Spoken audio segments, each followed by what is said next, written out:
Você já sentiu como se Deus estivesse dizendo, espere, e ao mesmo tempo dentro de você, tudo gritasse, anda logo, resolve logo, faz alguma coisa? Porque existe um tipo de espera que não é só silêncio, é pressão. É como se cada dia que passa aumentasse o peso no peito. Você olha para o relógio, olha para o prazo, olha para a conta, olha para a porta que não abre, olha para a mensagem que não chega. E aos poucos, a ansiedade começa a falar mais alto do que a fé. Aí surgem aquelas perguntas que ninguém gosta de admitir em voz alta. E se eu estiver perdendo tempo? E se eu perder essa chance? E se eu ficar para trás? Por fora, você até consegue parecer forte. Você trabalha, você sorri, você tenta seguir. Mas por dentro é uma batalha de pensamentos. Você revisa conversas, refaz planos, imagina cenários, como se pensar mais fosse te dar controle. Só que a verdade é dura, mas precisa ser dita. A ansiedade não te prepara, ela te desgasta. Ela drena sua paz, ela rouba seu sono, ela te prende no amanhã enquanto Deus está tentando te sustentar hoje. E talvez você esteja exatamente aí agora. Você ama a Deus, você ora, você crê, mas está cansado. Cansado de esperar sem entender o que está acontecendo. Agora deixa eu te fazer uma pergunta importante. E se eu te dissesse que o espere de Deus não é um castigo? E se, na verdade, esse espere for proteção, direção, livramento? Porque existe espera que não é atraso, é livramento. Existe silêncio que não é abandono. É Deus trabalhando em coisas que você ainda não consegue ver. Eu sei, isso soa bonito, mas a pergunta real é outra. Como esperar sem ansiedade? Como esperar sem se perder por dentro? Como esperar sem transformar o coração num campo de guerra? Porque existe um jeito bíblico de esperar, um jeito que fortalece, que cura, que traz clareza, e é exatamente isso que o Salmo 27:14 tenta nos ensinar quando diz: espera no Senhor, tem bom ânimo, e Ele fortalecerá o teu coração. O problema é que quase ninguém explica como isso funciona na prática, e é aqui que a gente precisa entrar agora. Existe uma verdade que muda tudo, mas quase ninguém gosta de ouvir. A ansiedade não vem do tempo que passa. Ela vem da tentativa de controlar o tempo. A gente acha que sofre porque Deus está demorando, quando, na verdade, o sofrimento nasce do esforço constante de antecipar aquilo que ainda não foi liberado. Tudo em nós foi treinado para reagir rápido, decidir rápido, resolver rápido.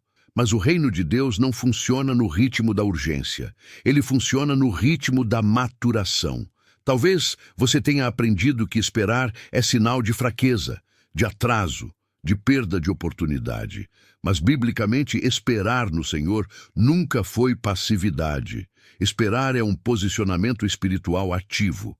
É confiar quando o cenário não coopera. É permanecer quando a lógica manda desistir. O problema é que a ansiedade se disfarça de responsabilidade. Ela diz, se eu não fizer nada agora, tudo vai dar errado. E muitas vezes é exatamente esse fazer agora que nos empurra para portas erradas, alianças precipitadas e decisões que cobram um preço alto depois. Deus não pede que você entenda tudo durante a espera. Ele pede que você confie. E isso confronta diretamente nossa necessidade de controle. Repara em algo poderoso. O Salmo 27:14 não começa falando de vitória, nem de mudança de cenário. Ele começa falando de ânimo e fortalecimento interior, como se Deus estivesse dizendo, antes de mudar o que está fora, eu preciso alinhar o que está dentro. E esse alinhamento quase sempre acontece no tempo da espera. Talvez o que você chama de atraso seja Deus te livrando de um desgaste maior. Talvez o que parece silêncio seja preparação. Porque quando Deus diz, espere, Ele não está tirando algo de você. Ele está construindo algo em você. E é aqui que uma imagem simples ajuda tudo isso a ficar claro. Imagina um agricultor logo depois de plantar uma semente. Por fora, o chão está igual. silencioso, sem sinal de vida. Quem passa ali diz, não aconteceu nada. Mas por baixo da terra, o processo já começou. A semente se rompeu. Algo invisível foi ativado. Agora pensa comigo, qual seria o maior erro desse agricultor? Cavar a terra todos os dias para ver se está funcionando. Quanto mais ele tenta acelerar, mais ele atrasa o crescimento. A espera em Deus funciona exatamente assim. O silêncio não é estagnação, é profundidade. A ansiedade olha para a superfície e conclui que nada está acontecendo.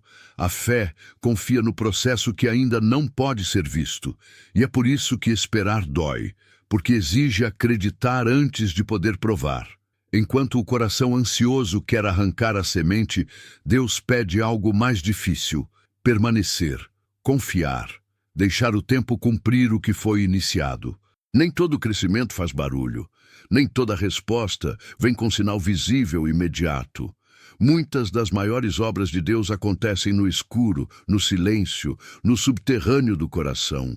É ali que ele fortalece raízes, ajusta intenções, cura expectativas erradas, prepara você para sustentar o que está por vir. Se a colheita viesse antes da raiz, tudo desmoronaria depois. Talvez você esteja olhando para a sua vida hoje e pensando que Deus não respondeu porque nada mudou por fora. Mas e se a espera for exatamente o ambiente onde Ele mais está trabalhando? E se o tempo que parece perdido for o que está te protegendo de se perder quando a porta se abrir? Porque há coisas que só nascem quando a gente aprende a não interromper o processo. Existe um momento na caminhada com Deus em que algo muda por dentro, mesmo quando nada mudou por fora. É quando a oração deixa de ser desespero e se torna entrega. Você começa falando do que falta, mas termina sentindo paz. Não porque a resposta chegou, mas porque a paz chegou primeiro. E isso muda tudo. Orar não é convencer Deus a agir mais rápido, é permitir que Ele alinhe o coração antes de alinhar o cenário. Você entra ansioso, sai mais leve, entra com pressa, sai com descanso, como se algo dentro dissesse, eu ainda não sei quando, mas sei que está nas mãos certas. Essa é a grande troca da espera. Você entrega controle e recebe confiança, entrega cobrança e recebe segurança. Entrega o medo de perder tempo e recebe a certeza de que Deus não desperdiça processos. A espera continua, mas agora ela sustenta, prepara, fortalece. E é nesse lugar que a fé começa a amadurecer para o que vem depois.